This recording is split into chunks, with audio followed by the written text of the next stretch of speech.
la vraie béatitude. Heureux ceux qui écoutent la parole et qui la gardent. Un évangile très bref, 2 versets, et pourtant si important aujourd'hui pour honorer la Vierge Marie. Alors Jésus a toujours honoré sa mère Marie. Il a eu toute la reconnaissance qu'un enfant doit à sa mère. Jésus connaissait le 4e commandement, tu honoreras ton père et ta mère. Et Jésus l'a toujours fait d'une manière parfaite auprès de sa maman, qu'il a enfantée, sa maman, la Vierge Marie.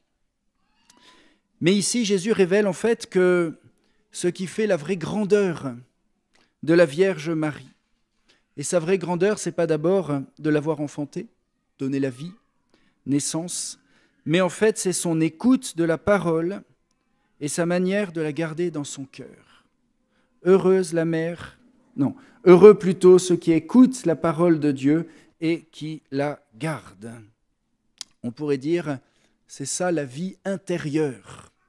La vie intérieure, c'est quoi? C'est écouter cette parole et ensuite de la garder sans cesse dans son cœur, de méditer sans cesse cette parole que l'on a reçue de Dieu pour pouvoir toujours plus conformer, ajuster notre vie, nos choix, nos décisions sur cette parole que Marie savait garder dans son cœur toujours et sans cesse. Marie n'est pas une créature qui vit à l'extérieur d'elle-même, comme notre monde souvent qui vit à l'extérieur, mais Marie est la créature parfaite qui va vivre en elle-même. Et pour vivre en elle-même, eh bien, elle vit en elle-même avec la parole de Dieu qu'elle va garder, méditer, ruminer sans cesse dans son cœur.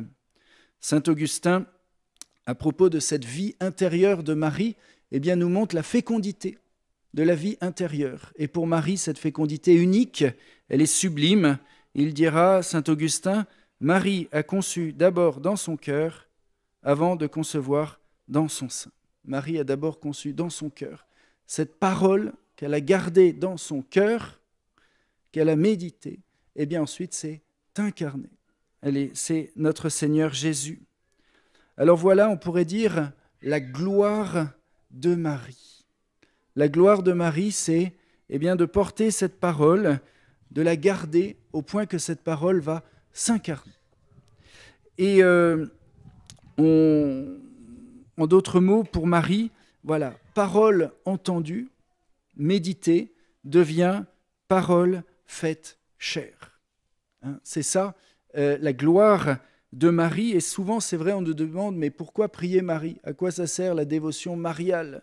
Personnes qui disent, moi je ne m'y retrouve pas, je ne sais pas à quoi ça sert, etc. Eh bien, on peut dire que le but, une des raisons, il y a beaucoup de raisons de prier la Vierge Marie, eh bien, la première raison pour moi, eh bien, c'est pour que nous puissions nous aussi vivre ce que la Vierge Marie a vécu, c'est-à-dire que la parole entendue ne reste pas simplement une parole que l'on écoute pendant quelques minutes, mais que cette parole puisse s'incarner, prendre chair. Si l'Eucharistie est le don par excellence, le don de Dieu, eh bien comprenons que Marie est celle qui dit parfaitement oui à ce don, de sorte que ce don reçu s'incarne parfaitement en la Vierge Marie. Et plus je vais prier Marie, eh bien plus Marie va m'accompagner pour dire oui. Ce oui de Marie va devenir mon propre oui, où je vais demander à Marie de dire oui en moi, de m'aider à dire oui pour que le don de Dieu puisse se réaliser et s'incarner. C'est intéressant dans la Bible de savoir que le mot dabar, en hébreu, c'est un mot en fait qui se traduit de 2 manières différentes. Tantôt on peut le traduire comme la parole de Dieu, et tantôt on peut le traduire comme l'événement. Parole, événement. En hébreu, il y a un seul mot pour ceci. En français, nous avons 2 mots. Et on peut dire qu'en Marie, la parole devient toujours événement, se réalise. Alors que nous, très souvent, ça reste 2 choses différentes. Il y a d'un côté la parole, et ensuite il y a nos actions qui ne sont pas toujours liées à la parole de Dieu. Et on peut dire que pour moi, le premier but de la dévotion mariale, de la prière à Marie, eh bien, c'est pour entrer dans cette grande vie intérieure de Marie et pour que le mot dabar, que la parole entendue, puisse parfaitement s'incarner dans notre cœur et puisse orienter mes choix, mes actions, etc. Alors on trouve ceci, je donne 2 petits exemples, c'est l'évangile de Saint Luc qui nous parle de la Vierge Marie et de tout cela. Luc 1,38, c'est l'annonciation que tout se passe en moi selon ta parole. Au moment où la Vierge Marie dit le fiat, ce oui, que tout se passe en moi, cette parole entendue, au moment où elle acquiesce par son oui, eh bien cette parole s'incarne en Marie, que tout se passe en moi selon ta parole. Dans l'Annonciation, la Vierge Marie, juste avant, va dire, mais comment cela va-t-il se faire? Je suis vierge, comment je vais devenir la mère de Dieu? Et donc il est dit, l'Esprit Saint descendra sur toi, et celui que tu concevras sera grand, etc. Et donc on peut dire aussi, t'entends, les gens disent, mais comment c'est possible que ce pain qui est présenté à l'offertoire devient le corps du Christ, Jésus ressuscité? Eh bien, on donne la même réponse. C'est le même Esprit Saint, l'Esprit Saint qui est descendu sur la Vierge Marie, par lequel Dieu s'est incarné. C'est le même Esprit qui descend sur le pain et qui change ce pain dans le corps du Christ.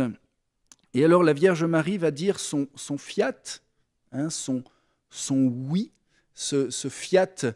Les pères de l'Église disaient qu'il y a 2 fiat dans la parole. Le premier fiat, c'est le fiat de Dieu, que la lumière soit et la lumière fut. Le premier fiat, Dieu a dit et nous a donné le monde créé. Mais le fiat de Marie, on pourrait dire, avec une certaine audace, tout en laissant Dieu à sa place, bien sûr, comme créateur, et Marie comme créature, mais le fiat de Marie nous a donné non pas le monde créé, mais le créateur du monde. Lorsque Marie a dit fiat, eh bien celui qui a fait le monde s'est rendu présent en elle-même. Et alors nous aussi à la messe, eh bien nous disons notre fiat. Alors on le dit dans la formule en hébreu, amen. Et au moment où on dit amen, qu'est-ce qui se passe? Eh bien celui que nous avons entendu méditer dans la liturgie de la parole, qui s'est rendu présent dans l'Eucharistie, descend dans notre cœur. Et voilà pourquoi nous avons besoin, de même Marie qui était la toute pure, immaculée conception, remplie de grâce, digne de recevoir son Créateur, enfin la créature la plus digne, on va dire, de recevoir son Créateur. La Vierge, nous disons nous aussi Amen, notre fiat, que tout cela se réalise, je crois, et à ce moment-là, celui que Marie accueille en son sein descend dans notre cœur, le même Jésus qui descend dans notre cœur. Et j'ai besoin de Marie pour recevoir le plus dignement possible celui qu'elle a su recevoir par son propre fiat. Alors nous comprenons que notre dévotion mariale nous met dans cette disposition intérieure pour recevoir notre Seigneur. Que tout se passe en moi selon ta parole. Et le Christ s'incarne à cette parole, le Christ est incarné. Et on voit encore en Luc 2, 5, Marie gardait tous ces événements dans son cœur. Alors ici, on est juste après le recouvrement de Jésus au temple, et Jésus a rappelé à Marie qui est son vrai père. Ce n'est pas Joseph, bien sûr, mais c'est Dieu lui-même. Jésus rappelle à Marie que sa place, c'est d'être dans le temple et qui va devenir le nouveau temple. Et alors, il est dit, Marie gardait toutes ces paroles, tantôt, certaines versions, dans son cœur, et dans d'autres versions, tous ces événements dans son cœur. Parce que en Marie, les deux font un. Alors, prions Marie, pour que nous aussi, d'abord, ça ne soit pas 2 traductions, 2 mots différents, mais que ces 2 réalités fassent un en nous, que la parole entendue puisse s'incarner, que nous puissions devenir un autre Jésus, que nous puissions apporter cette bonne nouvelle de Jésus à notre monde. Voilà, heureux ceux qui écoutent la parole et qui la gardent. Amen.